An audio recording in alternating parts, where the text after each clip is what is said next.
Le he puesto como título a esta predicación, Apasionados por Dios. Apasionados por Dios. Hay personas que creen que solo algunas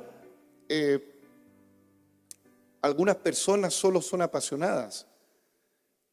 Algunos dicen que depende del temperamento, uno puede catalogar a alguien como apasionado. Hay psicólogos que dicen que hay temperamentos que reflejan que este hombre es sanguíneo, temperamental, y se desborda su sentimiento y de lejos se nota cuál es su carácter. Pero hay un texto en la Biblia, el apóstol Santiago dice que todos somos sujetos a pasiones, todos somos apasionados. Aún las personas más tímidas tienen una pasión, no sé si ustedes lo sabían. Las que hablan calladito, las que quitadita de bulla, como decimos en Chile, también tienen pasión. Todo ser humano tiene sentimientos. Y dice el apóstol Santiago que Elías era un hombre sujeto a pasiones, semejante a las nuestras. O sea, todos tenemos pasión. Pero la pregunta es, ¿pero por quién tenemos pasión? ¿Por quién o por qué o para qué tenemos una pasión? Al observarlo de este lugar, estoy seguro, hermano, que usted potencialmente, y yo me incluyo, si nos apasionáramos por Dios, tenga por seguro que la iglesia, la sociedad sería afectada de un modo extraordinario. Lo que nos falta es apasionarnos. Y esto no tiene que ver, vuelvo a decir, con temperamento, no tiene que ver con carácter, no. Esto tiene que ver con expresar, con ¿cómo llamarlo? Con una convicción tan segura y radical de nuestra fe en el Señor. Hay gente que es apasionada por religiones, hay gente que muere por una creencia, hay gente que es capaz de entregar a sus hijos en ofrenda, en sacrificio, para agradar a un Dios que supuestamente espera la sangre del bebé o de su pequeño.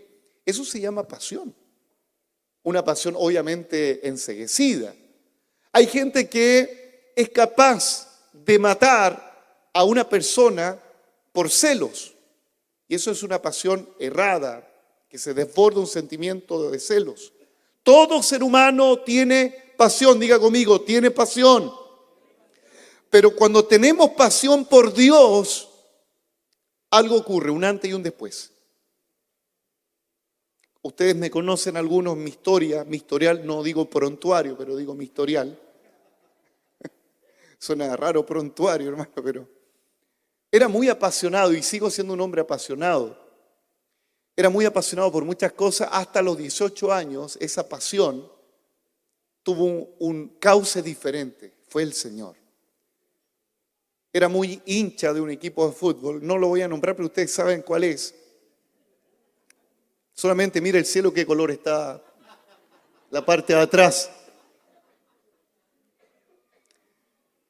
Y era muy apasionado y vi mucha pasión en esas barras bravas.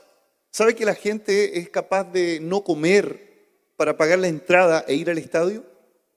¿Usted sabía que la gente de esas barras bravas es capaz de venderlo todo para ir a ver un partido de su equipo de fútbol a otra región?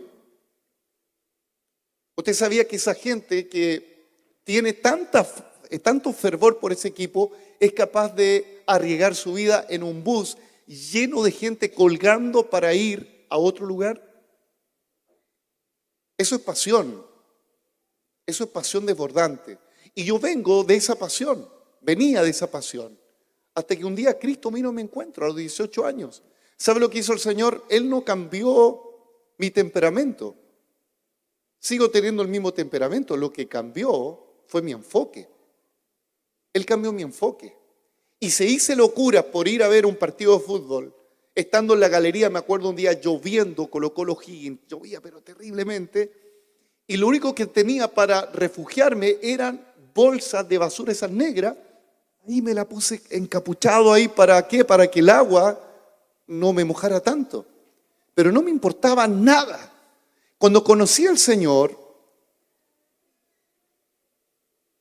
me acordé en un momento cuando tuve que ir a predicar la palabra, muchas veces lo he hecho en la calle, estaba tan apasionado por Dios que en un invierno, me acuerdo, estaba lloviendo torrencial y el Espíritu Santo me dice, anda a predicar. Y convoca a los jóvenes a predicar y a los hermanos. El pastor me había dado la oportunidad de influenciar a los hermanos a predicar en la calle. Nadie fue porque la lógica es que cuando llueve nadie salga, ¿cierto? Menos a predicar. O sea, qué locura sería estar en un punto de predicación en plena lluvia. Pero el Espíritu Santo me dijo, sale a predicar. Entonces, ¿qué es lo que hice? Llegué a la iglesia, preparé un equipo que pesaban el triple de estos parlantes. No tenía plata para la micro y tuve que ahí juntar las pocas monedas que tenía. Y fui solo a predicar y una hermana me dijo, Sergio, ¿estás loco? ¿Cómo se te ocurre ir a predicar con lluvia torrencial? La hermana tenía razón, estaba loco. Estaba lloviendo torrencial. Pero sabe, mire, la pasión, cuando está puesta por Dios, Dios te va a respaldar en todo lo que tú hagas para Él. Se lo voy a mencionar. Fui con el equipo, llegué al lugar donde nos poníamos cerca de la Plaza Puente Alto. Había un local comercial, había un techo. Ese techo me servía para ponerme a la muralla, pegado a la muralla con el equipo, con corriente peligroso, porque nos conseguíamos luz en el Chop Dog. No sé si existirá ese local, el Chop Dog. Algunos Dios lo sacó de ahí. Y ahí estaba, hermano, en la pared. Y justo al frente siempre nos encontrábamos con la gente esperando la micro. Y había un paradero y, hermano, estaba lleno el paradero de gente por la lluvia. Estaban todos ahí y yo los tenía todos ahí. Llegar y apuntar, hermano, fue una de las mejores instancias de predicación. Y les prediqué la palabra. Ellos estaban obligados a escucharme. No veían otros techos. La micro se demoraba en pasar. Pero esa pasión que te hace cometer locuras, porque una locura me podría haberme electrocutado, exponía mi salud, pero Dios me ocupó para predicarle por lo menos a 15 personas que estaban en ese paradero y personas recibieron al Señor esa tarde. Y recuerdo como si fuera ayer cómo el Espíritu Santo tocó a la gente y la gente lloraba por la palabra del Señor. Vuelvo a decir, alguien apasionado por Dios, Dios le respaldará en todo lo que haga en favor de Él. La gente apasionada no es comprendida por las personas que son muy racionales. La gente apasionada generalmente está en el ojo del huracán para ser criticada, por ser imprudentes, aunque la prudencia es una virtud, por ser fanáticas, aunque ser fans de Cristo es una virtud. Y vemos a un hombre acá donde nos vamos a introducir en el capítulo 6 de Isaías, que yo no sé por qué el capítulo 6 aparece el impacto que tuvo Isaías. Recién en el 6 debería haber estado esta historia en el capítulo 1, ¿cierto?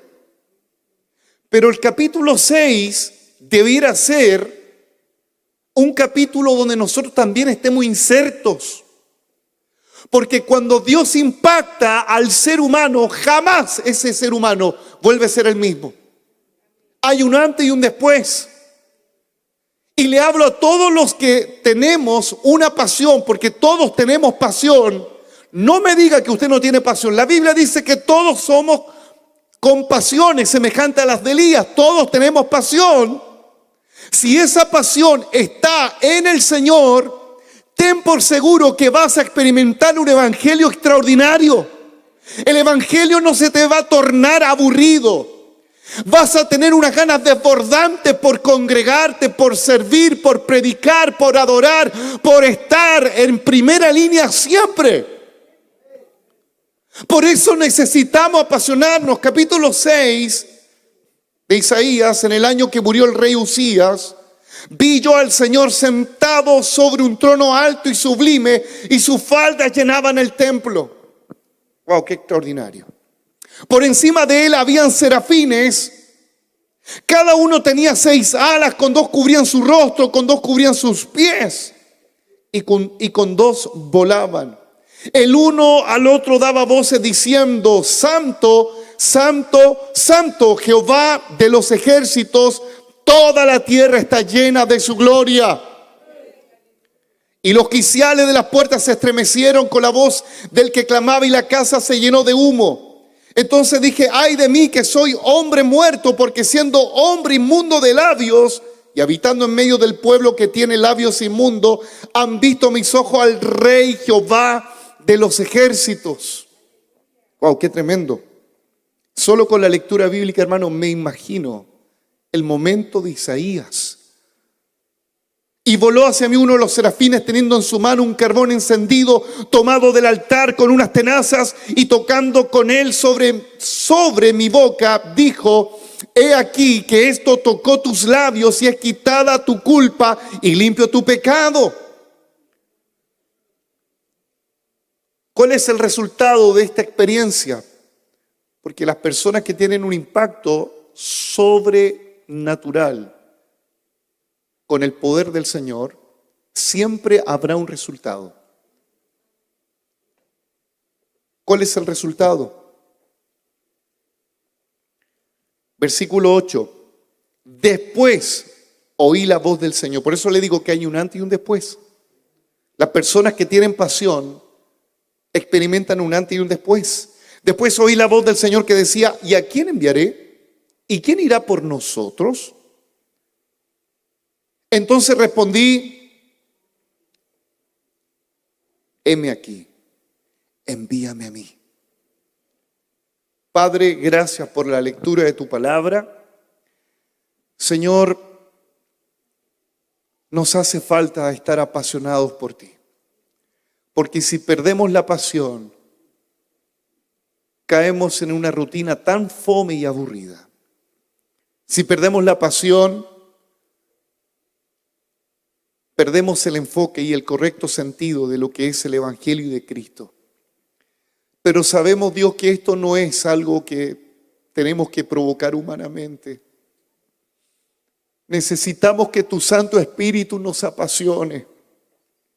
Necesitamos que tu Santo Espíritu disipe la confusión, la rutina. Que ninguno de los que está aquí sentado, los que me escuchan en radio, los que están en televisión, pueda vivir un evangelio rutinario, fome, aburrido, porque el evangelio no es así. El evangelio es poder de Dios para salvación. Gracias, Padre, en el nombre de Jesús. Este encuentro que tuvo Isaías marcó un antes y un después. Y apasionó a Isaías a servir al Señor. A veces como pastores nosotros tratamos de tener estrategias, formas de motivar a la gente para que haga algo. Pero todas las estrategias y formas que nosotros empleamos tienen una corta durabilidad. A veces las iglesias se mueven por eventos. Cuando hay eventos nos prendemos, cuando hay una campaña nos ponemos las pilas, cuando hay aviva nos ayunamos, pero termina aviva, no termina el evento, termina las campañas, como que perdemos la pasión, la motivación. Es verdad que los seres humanos actuamos por estímulos, pero el estímulo principal de la iglesia no es un evento, no es una actividad, no es una convención, ni una conferencia, ni una campaña. Deberá ser un estímulo constante de tener encuentros con el Señor, con el Espíritu Santo, porque eso nos va a vitalizar. No debemos conformarnos con decir: el año pasado en Avívanos Dios me habló, me impactó, fui bautizado con el Espíritu Santo, y después de esos meses, ¿qué ocurrió? Por eso puse este punto como modo de principio. Un encuentro constante con Dios nos impulsará a tener una constante vida de pasión por Él. Esto es constante, es constante. El árbol no se riega una vez al año, tiene que ser constante. Y la pregunta es, bueno, ¿cuáles serían los resultados de tener este encuentro constante, pero de un modo extraordinario con Dios? Quiero hablar acerca de 4 manifestaciones. Lo primero, poner la mayor atención en Dios. Lo primero. Si nosotros sacamos nuestro enfoque de Dios, otro asunto, otra cosa, otra persona va a tomar el trono de tu pasión. Todo ser humano intrínsecamente necesita tener algo superior para poder tener una razón de vivir y una razón de existir y una razón de servir. Todo ser humano busca una razón. Y cuando la encontramos en Dios, el rompecabezas se completa. ¿Usted ha estado en este ejercicio de un puzzle o un rompecabezas de 2000 piezas o 1000 piezas? Hay que ser paciente, ¿cierto? Y cuando terminas, ¿cómo te sientes? O cuando, por ejemplo, termina una construcción y te costó, pero fuiste perseverante y lo terminas, ¿cómo te sientes? Pleno, feliz. Lo mismo ocurre cuando el ser humano encuentra la pieza de Cristo. Esa es la pieza que el hombre busca.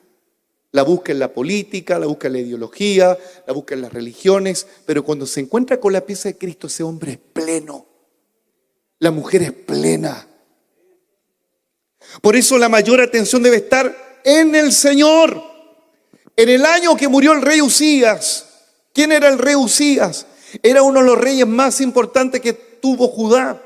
Reinó 52 años. Fue un hombre que trajo un avance tecnológico ya en aquel tiempo. Era un ingeniero que pudo elaborar tubos de alcantarillado ya para aquel tiempo. Estamos hablando del año 750 antes de Cristo. Ya él tenía una mente extraordinaria. Era un hombre que lo admiraban, lo aplaudían porque trajo progreso a Judá. Cuando el rey Uzías estuvo, Judá tuvo los mejores años en prosperidad económica, en tecnología, en avances militares. Era un hombre respetado. Judá estaba viviendo tiempos de oro. Sin embargo, la historia bíblica señala que Uzías no se conformó con tener toda esa capacidad dada por Dios. Él quiso ponerse en la posición de sacerdote y ofreció inciensos, se metió al templo, al lugar donde no le correspondía, porque es, entre paréntesis, el riesgo del ser humano.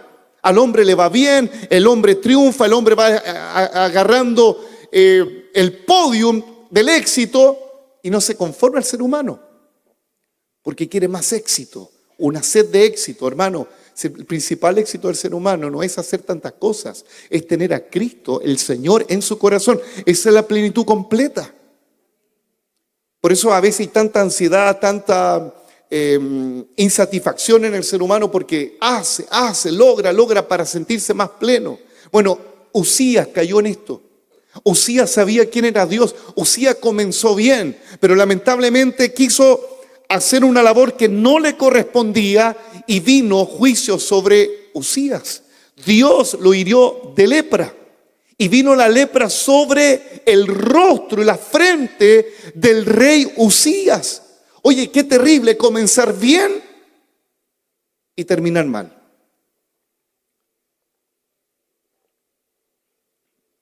Mira, en paréntesis, yo estoy seguro que Uzías, todo lo que hizo en esos 52 años, permítame hablar bien de Uzías, yo creo que él tenía una buena motivación, pero esa buena motivación se le torció. Como que a lo mejor se miraba al espejo cada día y decía, tenemos alcantarillado. No sé si tenían 5G en aquel tiempo, pero tenían comunicación, tenían un ejército poderoso. Ahí está el problema, cuando la pasión cambia de sentido. Hermano, si te va bien en la vida, si llevas años haciendo las cosas bien, mantente en esto, pero nunca dejes a Dios. No es importante cómo comienzas, es importante cómo terminas. Por eso Pablo dijo, no sea que yo, habiendo sido heraldo para muchos, yo mismo venga a ser descalificado. Vuelvo a decir, la pasión hay que mantenerla en el caudal que corresponde. Es Cristo, hermano, es Cristo. Le hablo a los profesionales, le hablo a la gente exitosa, a la gente que me escucha, a la gente que está acá, y a la gente que tal vez no es profesional, tal vez dentro de los estándares de este mundo, tal vez no es, no sé cómo le llamen, es tan próspero.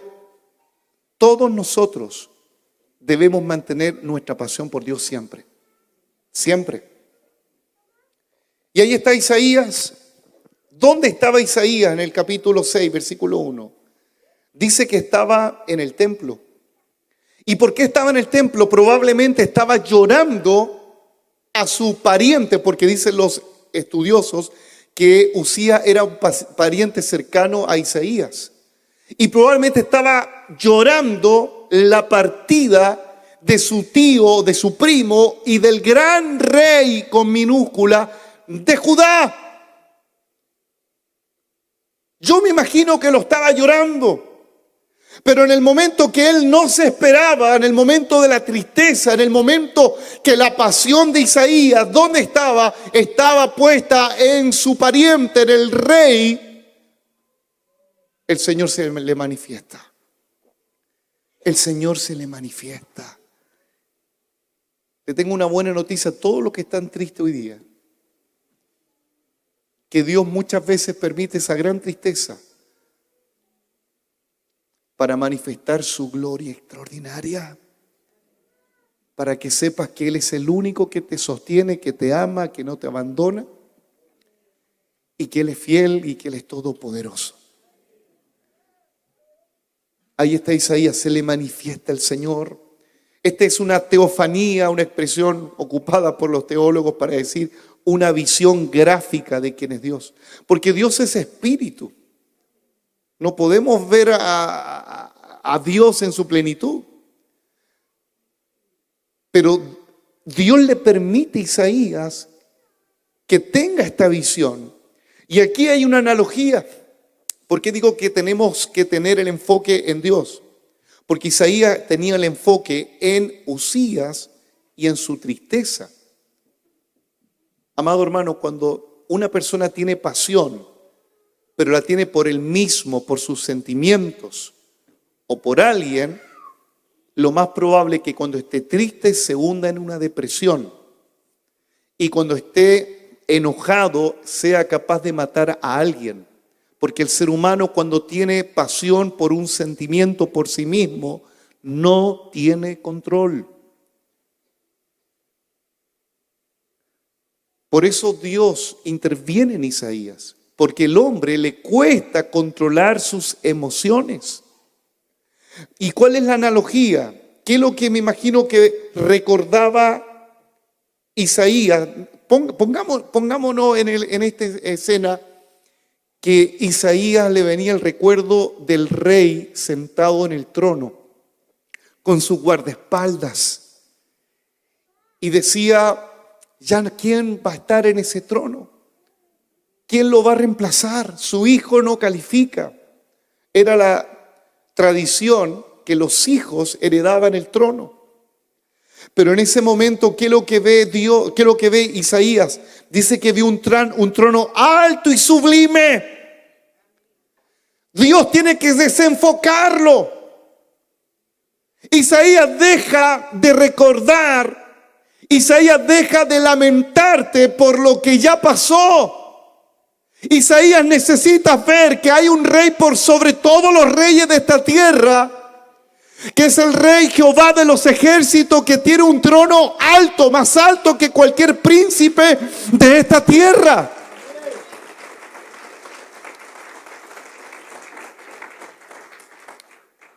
Querido hermano, si tú tienes pasión por ti mismo, estás en un peligro. La tristeza te va a hundir. El enojo te va a llevar a cometer una locura. Pero si Dios te desenfoca y observas que hay una persona más importante que tu esposo, que tu esposa, que tus hijos, que es Dios, vas a tener una pasión controlada por Él.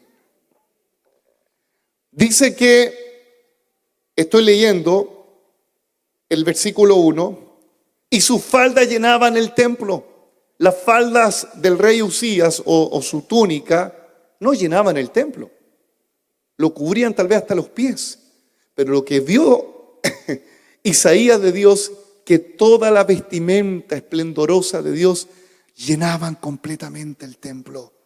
O sea, lo que Dios le está mostrando a Isaías: yo soy mayor que cualquier criatura que tenga un título de rey. Yo soy mayor que cualquier personaje importante que se diga ser en esta tierra.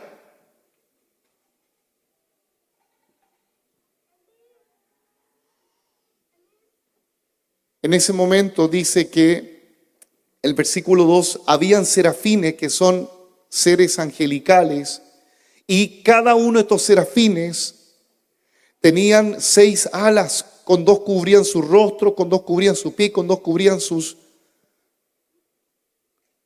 y con 2 volaban. Ponga atención con esto.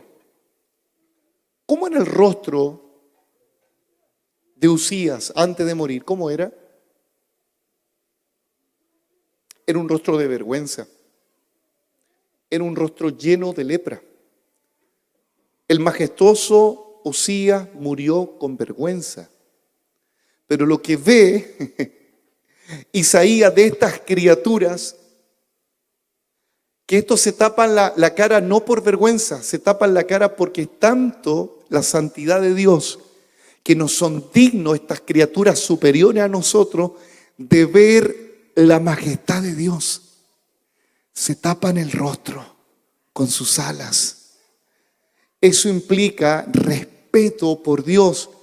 Usías no tuvo respeto por los sacerdotes ni por Dios. Él se metió al templo, no le importó nada, pero se dio cuenta que en el reino de Dios hay principios, hay respeto, hay orden, hay jerarquía. Se dio cuenta que los serafines, que son más superiores a nosotros, tienen más respeto que el ser humano ante Dios. O sea, ¿qué es lo que Dios le está enseñando a Isaías? Número 1, que Dios es rey por sobre cualquier persona. Número 2, que el esplendor de Dios es mayor que cualquier esplendor y riqueza de esta tierra. Y le está señalando que Dios merece respeto y Usías no lo tuvo, pero los serafines tuvieron respeto al taparse los ojos, la cara, por respeto, por reverencia, por temor al Dios Todopoderoso. El problema está que nos enfocamos, nos apasionamos por las criaturas, por las cosas, por el éxito que tenemos, nos apasionamos.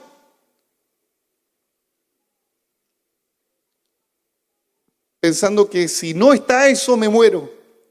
Si te vas, mi vida no tiene sentido. Si me dejas, me quito la vida, dicen algunos. Amado hermano, no hay nada mayor, como cantábamos, no hay nada mayor que nuestro Dios. No hay nada.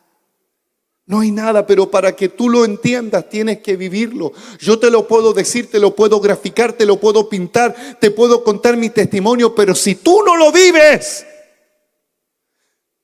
la pasión seguirá por tu hijo, tu esposa, tu trabajo. La pasión va a seguir por tus logros, por tu carrera, porque el ser humano intrínsecamente siempre depositará su pasión por una persona, por un asunto, por una cosa, por lo que levanta o desarrolla. El hombre es apasionado. Habrá alguien que tenga pasión por Dios, vuelvo a decir como lo dije al principio, habrá alguien que tenga una pasión desbordante por Dios.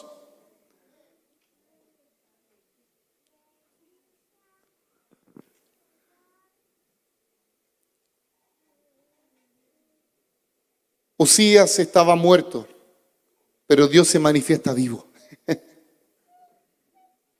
Usías reinó 52 años, pero nuestro Dios habita en la eternidad y Él no tiene días para contarlo. Isaías, sécate las lágrimas, porque nuestro Dios es mayor que lo que has perdido. Nuestro Dios es mayor de lo que no tienes. Nuestro Dios sigue reinando. Nuestro Dios sigue teniendo el control de todas las cosas. Los Usías se te mueren. La esposa, el esposo se te podrá ir. Los hijos se te van.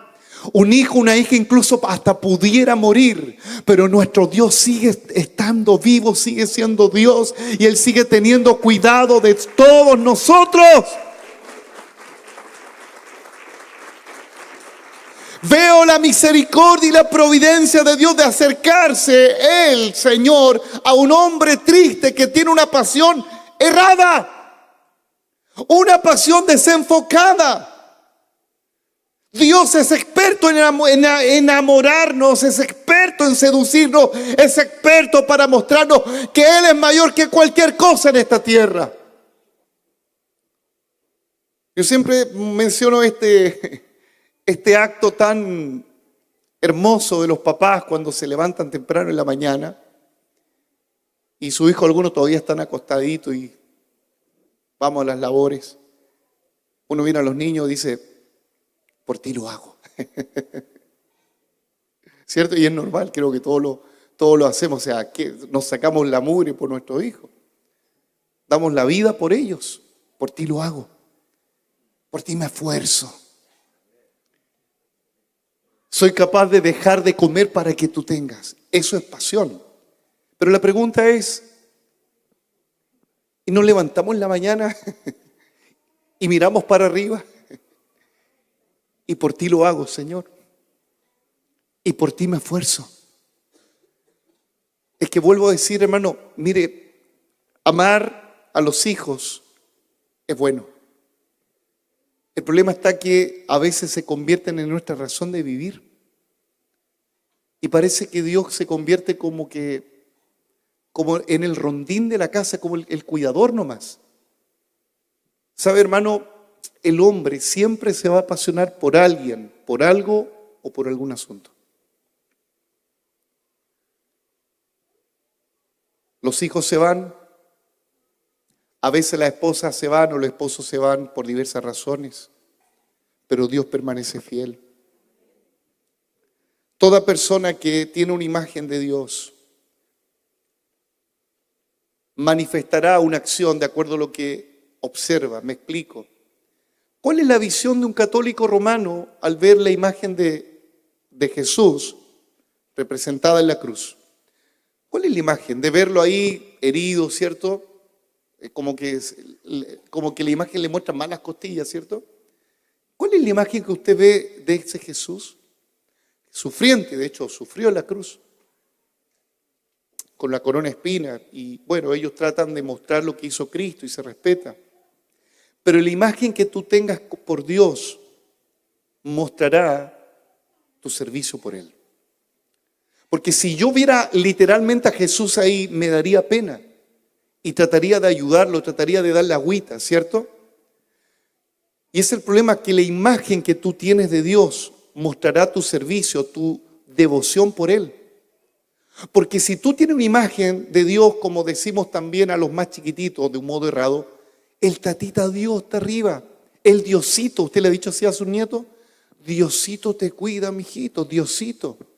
Amado hermano, quiero decirle claramente que al decir esas expresiones estamos cometiendo un gran error, porque nuestro Dios no es un Diosito. Jesús no está en esa cruz, Jesús está vivo y nuestro Dios es todopoderoso. Y Él no es un tatita Dios que apenas está con artrosis, apenas se mueve del trono. No, Él está vivo, Él está lleno de vitalidad, Él es todopoderoso.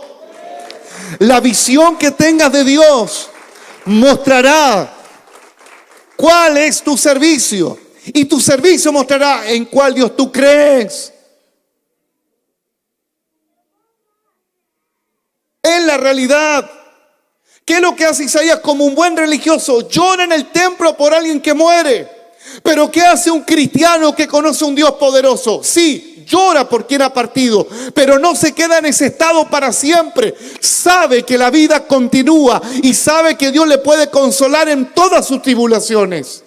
No, el templo no te consuela, el abrazo del pastor tampoco. Dios solamente puede consolar y cambiar tu tristeza en alegría. Solamente Dios. ¿Cuál es la imagen que tienes de Dios? ¿Cuál es la imagen que tienes de Cristo? Vuelvo a decir, alguien que tiene un encuentro extraordinario con Dios, esa persona se revoluciona. Se convierte en una persona que de verdad hasta ella misma se sorprende. Y eso es lo que nos falta como iglesia, tener un encuentro constante, extraordinario con Dios.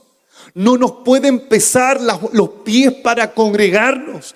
No debiera pesarnos tanto el buscarle, el servirle. No debiera pesarnos tanto en la economía para ser fieles con Él. Debiéramos tener desborde por amor por Él y por su obra. Pero esto es debido a un encuentro previo con el Señor. ¿Qué es lo que veía la mujer samaritana cuando se encontró con Jesús? Un judío. ¿De qué forma ella conversa con el judío? Así como con tiranteza al principio. ¿Cuál es la imagen que tienes de Cristo? ¿De un judío? Hasta que Cristo se le revela a la mujer samaritana y ella se da cuenta que Él es el Cristo. ¿Qué pasa con esa mujer después de ese encuentro extraordinario? Se revoluciona, va a la ciudad de Samaria, predica a todos los samaritanos, la gente cree. Porque alguien apasionado causa un impacto en el entorno donde se encuentra. Yo no creo que la mujer samaritana fue así a Samaria triste. Sí, me encontré con un judío. Dice que el Mesías. Me dijo todo lo que yo era. ¿Usted cree que le dijo así? Imagínate esta mujer tan apasionada. Dice que lanzó el cántaro. No fue hasta uno por prudencia. Yo, si estoy con alguien me daría agüita mineral. Sí, me daría agüita. Sí, llévame agüita mineral. O sea, si me da agüita mineral, yo le digo, ¿sabes qué? Esta no, parece que le echaron agua de la llave, ¿no? Esta. ¿Y qué pasaría si yo le digo, ¿sabes qué? Pero te encontré un agua mejor. ¿O qué haría Cindy? ¿Qué haría Cindy? No me da más agua, ¿cierto?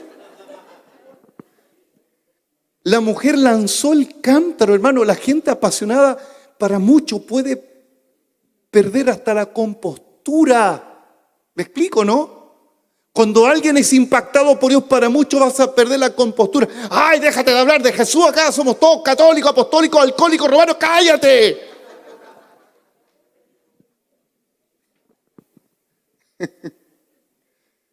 Es que la gente apasionada pierde la compostura muchas veces. No, hay que ser prudente. Sí, hermano, no estoy en contra de la compostura, no estoy en contra de la prudencia, pero algunos son tan prudentes, tan bien portaditos que no le hablan a nadie del Señor, no se comprometen con nada, no tienen pasión por nada, pero son capaces de estar en el videojuego 4 o 5 horas, porque ahí está tu pasión, donde está vuestro corazón, estará también tu tesoro. Sí, hermano. ¿Dónde está tu pasión? Cuando las personas tienen una pasión errada, vuelvo a decir, la tristeza los puede hundir. ¿Usted se acuerda de este episodio de los discípulos que iban en la barca? Se levanta una tormenta, iban solo en la barca, tenían pasión, todos tenemos pasión, todos. Pero ¿qué pasó cuando la pasión no está puesta en Dios? El miedo te hunde. ¿Me estás siguiendo lo que estoy diciendo? Cuando alguien no tiene pasión por Dios, el miedo que es un sentimiento que está dentro de la pasión, te hunde. ¿Por qué? Porque dice que vieron un fantasma de pronto en medio de el mar. Y no era un fantasma. ¿Quién era el que estaba caminando? Era Jesús. Vuelvo a decir, cuando estos discípulos les faltaba, no sé por qué poner esto. En cualquier momento me caigo.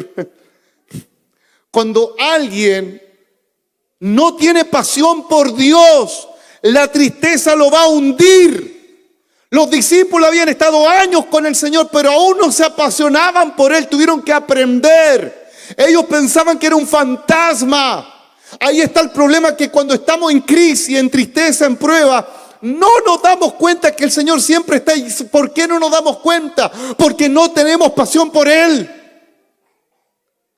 El Señor tuvo que ser paciente para decirle, no teman, yo soy. ¿Cuál es la visión que tienes de Cristo? ¿De un fantasma? ¿De un judío?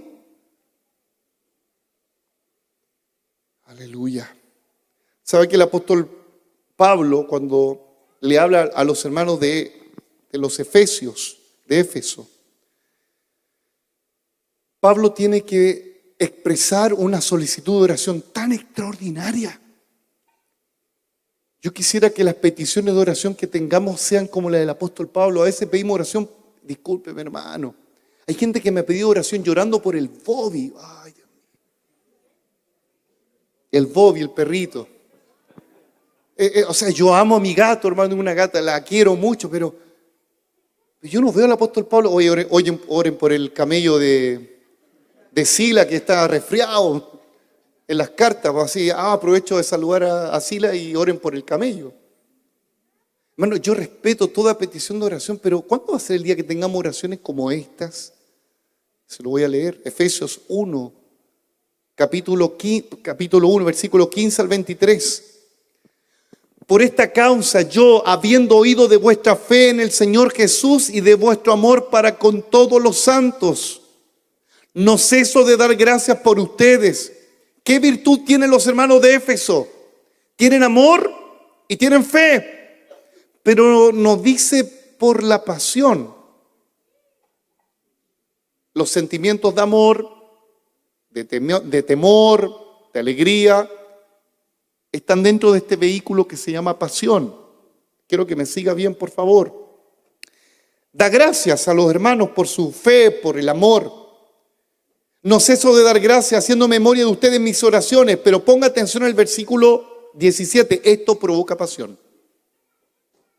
Porque hay gente que solamente tiene amor y fe. Sí, yo amo a Jesús, Él es lindo. Sí, Él es tierno, te amo, Jesús. Qué ternura más grande. Pero mire lo que dice el versículo 17, porque aquí de la ternura pasamos la pasión. Y esta es mi oración. Para que el Dios de nuestro Señor Jesucristo, el Padre de gloria, no el tatita Dios, el Padre de gloria, dígale a su nieto, el Padre de gloria, dígale a su hijo de chiquitito, el Padre de gloria, os dé espíritu de sabiduría y de revelación en el conocimiento de Él. Eso nos tiene que ocurrir. Isaías se le tuvo que revelar Jehová, Dios de los ejércitos. Y la iglesia tiene que experimentar al Padre de la gloria, lo tiene que experimentar. Pero para que lo experimente, ¿qué Dios tiene que hacer? Tiene que correr el velo, tiene que haber una revelación. Para que pueda saber quién es el Padre de gloria. Necesitamos espíritu de sabiduría y revelación en el conocimiento de Él. Versículo 18, porque así comienza la pasión, alumbrando. La palabra griega es fotizo, que significa un rayo. No es una lucecita así, no, un rayo. Me gusta esta palabra griega, alumbrando. O sea, lo que Dios quiere hacer en su iglesia, nos quiere impactar con un rayo extraordinario para que experimentemos. No a Jesús en la cruz, porque Él no está en la cruz. No en una grutita, no colgando acá para que me vaya bien. No, nuestro Dios es grande y poderoso. El cielo es su trono, la tierra es estrado de sus pies. No podemos imaginarlo, Él es grande, todopoderoso. Él es el Padre de la gloria. Con mayúscula, el Padre de la gloria.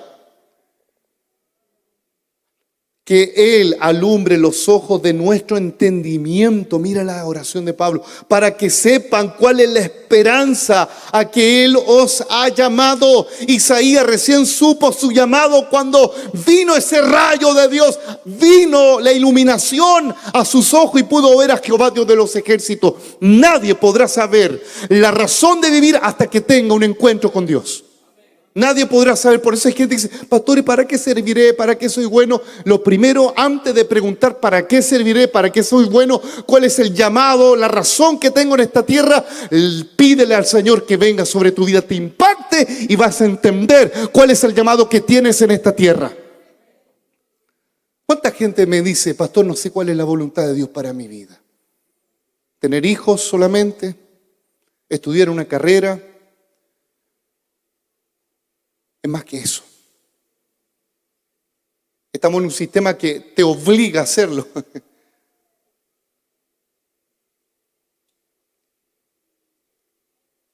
Habrá alguien que diga, pastor, yo no tengo idea para dónde va la micro. Hay chicos, y me gustan estas preguntas de los jóvenes que me dicen, pastor, un joven que está acá, pastor, ¿cómo puedo saber lo que Dios tiene para mí? Lo primero que tengo que decirle a ese joven y a todos los que están acá, que Dios te impacte, que Dios abra los ojos de tu entendimiento. Recién ahí vas a saber cuál es tu norte, cuál es tu sur y este y oeste. Si es el problema que nosotros nos motivamos en hacer cosas sin antes tener un encuentro con Dios. ¿Por qué hay tanta gente que se involucra en ministerio y son como fuegos artificiales? ¿Cuánto dura un fuego artificial? Unos segundos. Y uno pregunta, ¿y qué pasó con Juanito, el que era misionero? ¿Qué pasó con él? ¿Qué pasó con el evangelista? ¿Y qué pasó? ¿Sabe lo que pasó? Tuvo motivación humana. Una pasión por el servicio, pero no por Dios. Mire lo que el Espíritu me dice, jamás debiera haber pasión por el servicio. ¡Jamás! No, me apasionan las almas perdidas, me apasionan. Jamás. La Biblia dice que Jesús al ver la gente, Él no tenía pasión, tenía compasión. Porque si tú tienes pasión, vas a mostrar que tu razón de vivir son la gente y no Dios. Sor Teresa de Calcuta, una mujer la cual hasta el día de hoy se aplaude por toda la labor en India. Antes de morir, le preguntaron en una entrevista, ¿cuál fue su razón de vivir? Y ella en una respuesta heroica dijo, ayudar a la gente. Oye, decir eso es como para quedar enmarcada para siempre, como hasta el día de hoy está enmarcada como una heroína. Le hago una pregunta, nosotros los cristianos, los hijos de Dios, esa es nuestra pasión, nuestra razón de vivir, ayudar a la gente. Dígamelo, por favor. ¿Cuál es tu razón? ¿Cuál es tu pasión? Mire acá, como los niños de 5 años. La pasión es hacia arriba, la compasión es hacia abajo. ¿Me entiende? La pasión es hacia Dios y la compasión hacia la gente. No es al revés. ¿Y sabe por qué te lo digo con propiedad? Cuando el evangelista ama más el ministerio de predicar a las almas perdidas más que a Dios, al evangelista le sacas la tarima, le quitas el micrófono, se le desmorona el evangelio. Al cantante, hermana, usted no va a cantar por un día, me dejo de congregarme. Es que tengo pasión por la alabanza, pastor, tengo pasión por tocar la música. Desde el momento que tenemos desenfocada la pasión, vuelvo a decir, cualquier sentimiento te hunde. Es que me enseñaron que tengo que tener pasión por el alma. Está errada. Tu pasión es por Dios. Tu pasión es por Dios. La compasión es por la gente. Mi pasión no es predicar, mi pasión es Cristo el Señor. Y en razón de ello, en resultado de ello predico. ¿Se entiende o no se entiende? Tenemos que tener bien enfocada cuál es la pasión. Estoy en el versículo 19, capítulo 1 de Efesios. ¿Y cuál es la supereminente grandeza de su poder? Supereminente grandeza de su poder. Cuando alguien tiene un encuentro con Dios, ¿sabe lo que experimenta? No experimenta su poder. La supereminente grandeza de su poder. Wow. Hay gente que conoce el poder de Dios, pero no conoce la supereminente grandeza de su poder. No sé si Misael lo está anotando luego con un lápiz ahí. Estoy diciendo algo descabellado. ¿Entiende? El Espíritu Santo está hablándole a la iglesia. Hay gente que conoce del poder de Dios, pero no se le ha revelado la supereminente grandeza de su poder. ¿Sabe a quiénes se les revela? A aquellos que justamente han experimentado la experiencia como Isaías. Hay gente que conoce el poder de Dios porque lo ha visto en otros. Ha sentido como un cosquilleo, sí, como que... Mira, hermano, yo estuve un mes siendo influenciado antes de convertirme a Cristo. No un mes, a los 17 años mi papá me llevó obligadamente a trabajar a la construcción del templo. Obligadamente. Y ahí estaba yo y veía a todos los jóvenes canutos ahí. ¡Qué fame! Decía.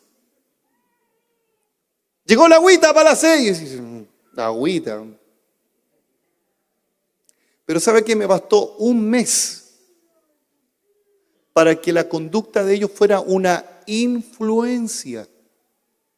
Y en esos 17 años tuve una conducta relativamente correcta, porque cuando te juntas con gente correcta vas a transmitir, se te pega un poco, ¿cierto? Pero no es lo mismo, jóvenes, hermanos, tener la influencia de estar con gente cristiana que experimentar la supereminente grandeza de su poder. Hay gente que tiene influencia de los padres evangélicos, no dicen garabatos, son correctos, son buenas personas, son íntegros, como un testigo de Jehová, como un adventista, como un buen católico. Pero Pablo no pide eso. Pablo no dice que sean correctos, que sean buenas personas. No, que el rayo les impacte y sepan la supereminente grandeza de su poder. Por eso en Generación Encendida en Jesucristo y la Asamblea de Dios y mucha iglesia enfatizamos que tenemos que ser investidos del poder de lo alto.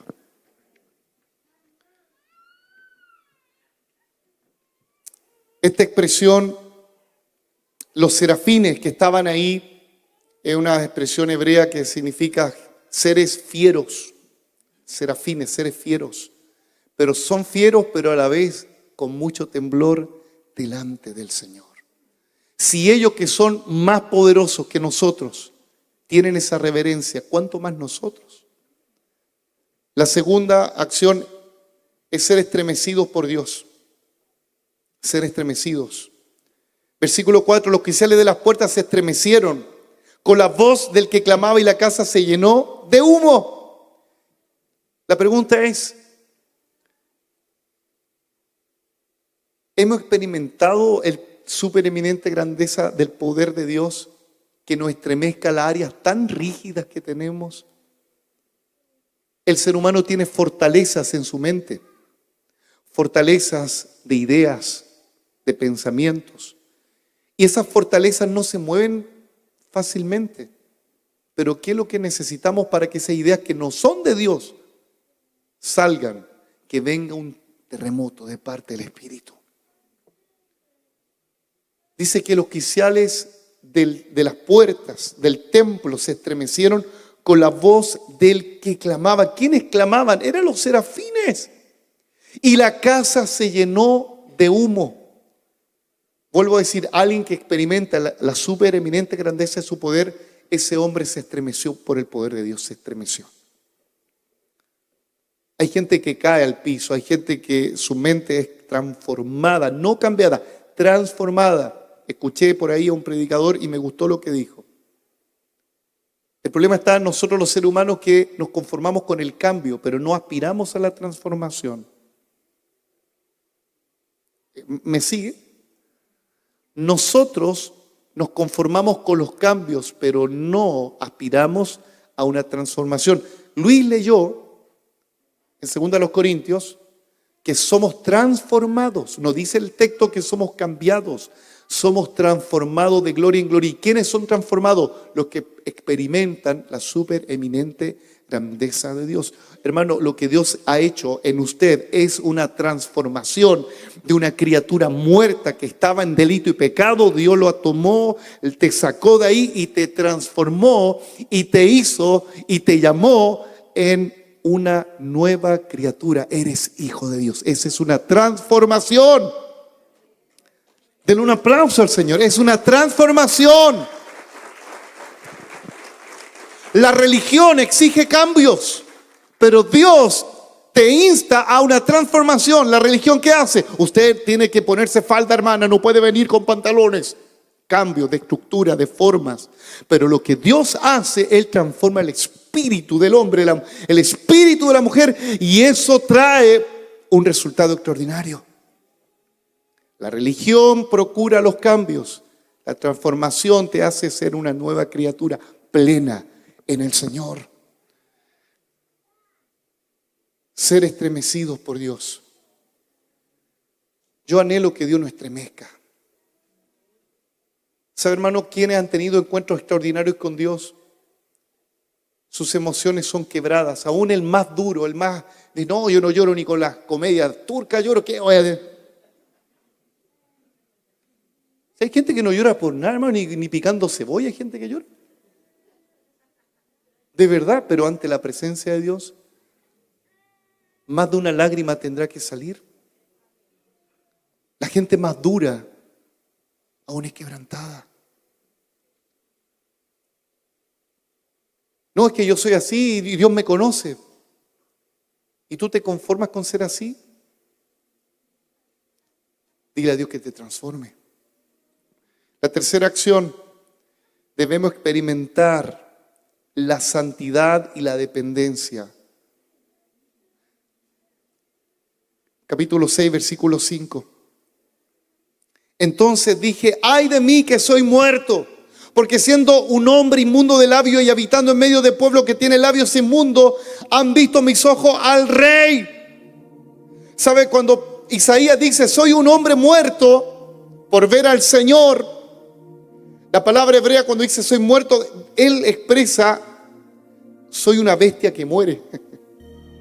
Una bestia que muere. Oye, Isaías era un hombre de la alta alcurnia.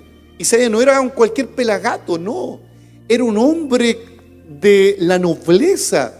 Pero ante Dios todo ser humano, si no tiene a Cristo, es como una bestia muerta. Esa es la realidad del ser humano. Sin Dios estamos muertos en delito y pecado. Pero mira, escúchalo bien. Nadie le dijo a Isaías, eres un pecador. A Isaías nadie le dijo, eres un hombre inmundo de labios. Nadie le dijo, fue el resplandor de Dios, la gloria de Dios que muestra la condición del ser humano. Mientras más te acercas a Dios, más sabes quién eres tú.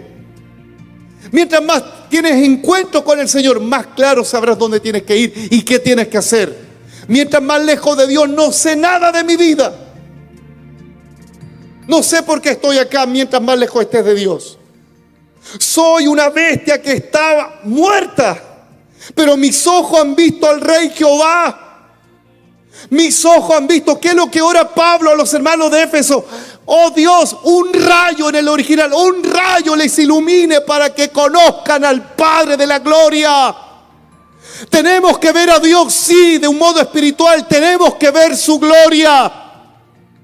¿Qué es lo que necesitamos para ver su gloria? Creer.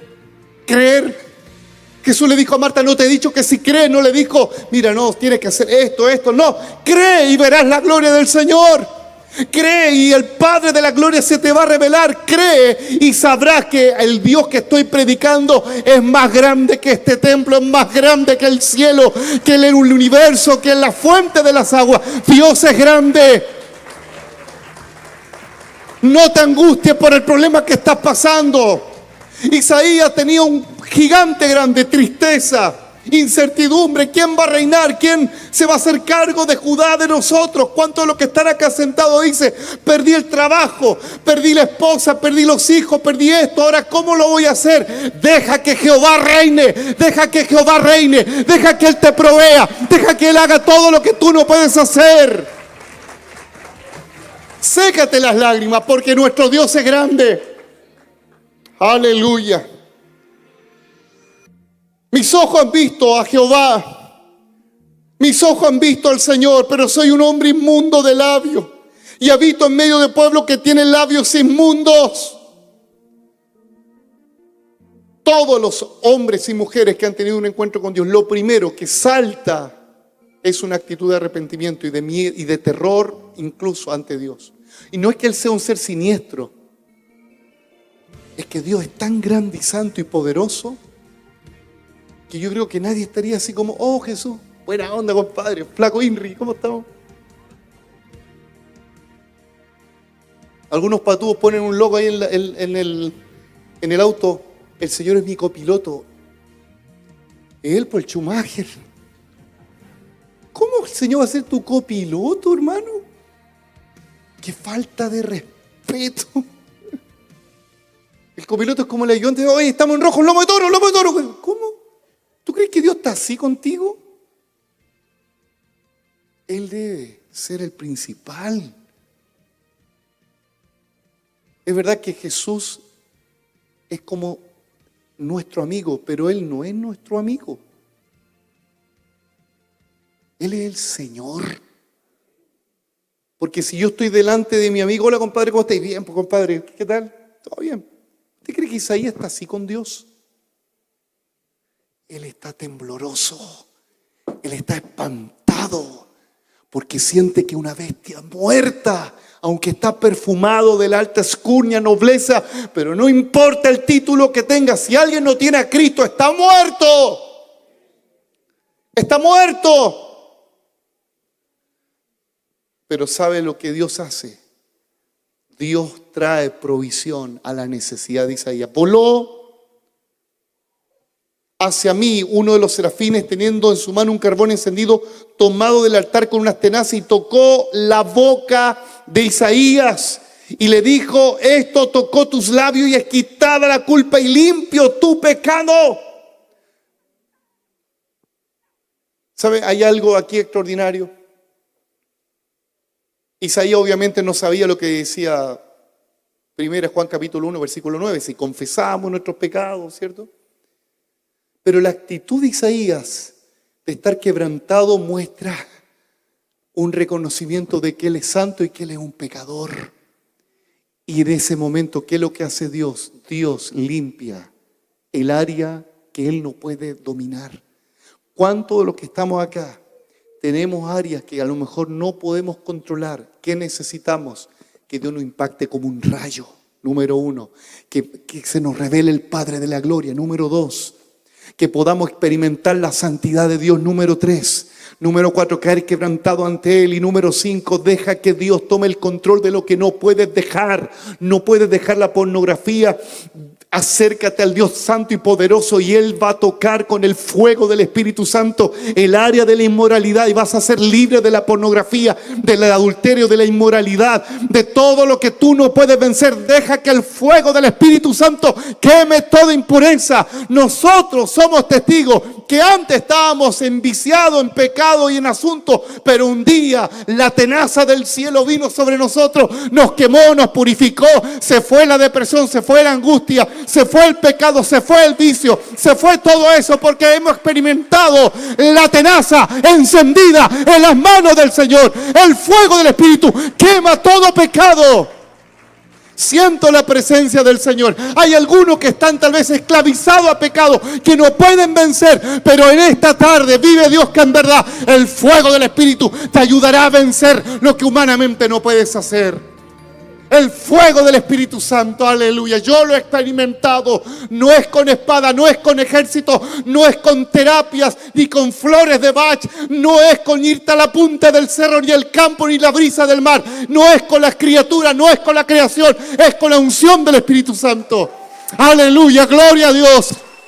Gloria a Dios, gloria a Dios. Yo siento que el Espíritu Santo está quemando impurezas del pecado. Sé libre en el nombre de Jesús. Sé libre en el nombre de Jesús.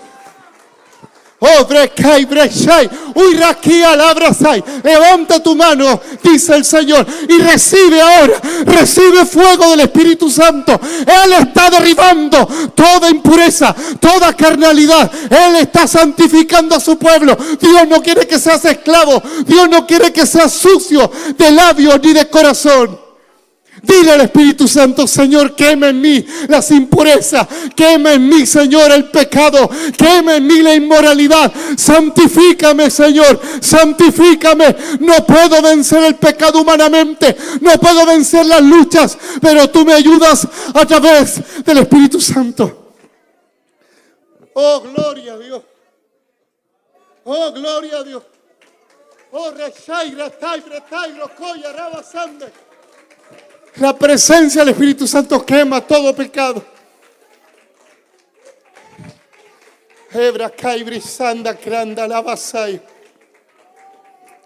Es el Espíritu Santo que está quemando.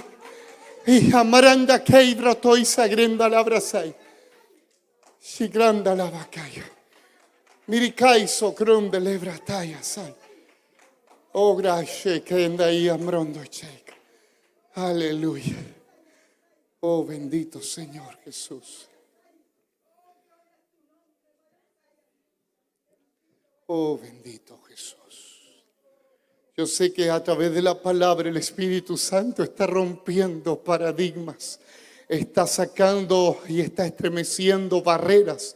Si Él estremeció los quiciales de las puertas del templo, Él está estremeciendo cosas en tu mente, la está estremeciendo, la está sacando, la está derribando en el nombre de Jesús. El Señor envía la palabra y son sanados. Aleluya. Aleluya. Deja que la unción del Espíritu Santo, deja que la unción del Espíritu Santo, deja que la unción del Espíritu Santo comienza a tocar, comienza a tocar, comienza a tocar. Obre caibri, checa lava sanda, lava craya. Tu Santo Espíritu está llenando, tu Santo Espíritu. El Señor, después de esto, toca a Isaías y dice: ¿a quién enviaré? El Señor quiere enviar a ministros, a servidores santos, limpios, que tengan corazones sanos. ¿A quién enviaré? A gente que ha experimentado el poder de Dios. No enviaremos al ministerio a gente que no ha tenido un encuentro con Dios. Los servidores del Señor necesitan ser llenos del Espíritu Santo. Necesitas experimentar el bautismo con el Espíritu Santo. Necesitas ser estremecido. No te conformes con vivir una religión fome y aburrida. El Evangelio es poder de Dios. El Evangelio es poder de Dios. Oh, Padre, te ruego como Pablo que abra nuestros ojos del entendimiento como un rayo en el original, como un rayo en el original, como un rayo en el original, y podamos experimentar tu gloria, Señor Dios.